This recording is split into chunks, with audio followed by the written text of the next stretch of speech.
I think it really hit hard at our next board meeting when there's an empty chair.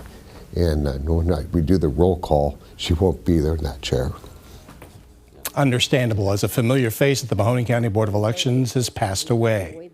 Joyce Kale Pesta had various roles with the BOE for more than 39 years. First News reporter John Rutter shares how her coworkers and friends are remembering her and how her legacy will live on. A day at the polls here at the Mahoning County Board of Elections typically has a certain energy about it.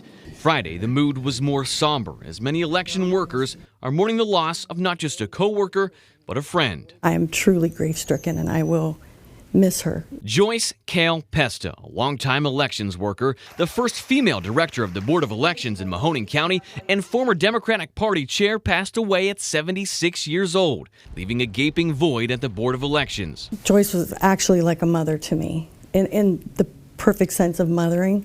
She would tell me the truth and did not sugarcoat it, and then at the same time be equally loving. If you ask anyone at the Board of Elections for a Joyce story, everyone has a Joyce story, and it's often one that's accompanied with a pause and a smile. We were telling stories this morning, and there's a lot of good stories. Because she told me this clover plant was in this office for 26 years before me.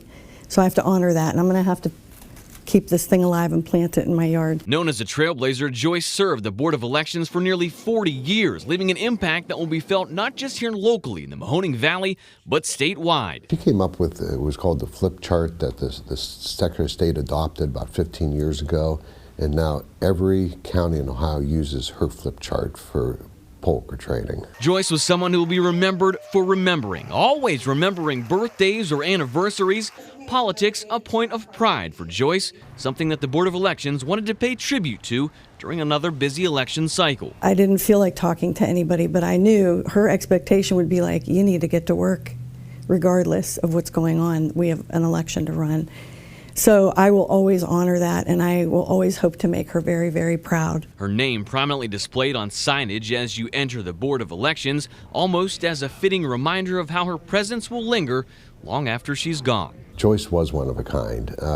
There won't be another Joyce in local politics or state elections. In Youngstown, John Rutter, WKBN 27 First News.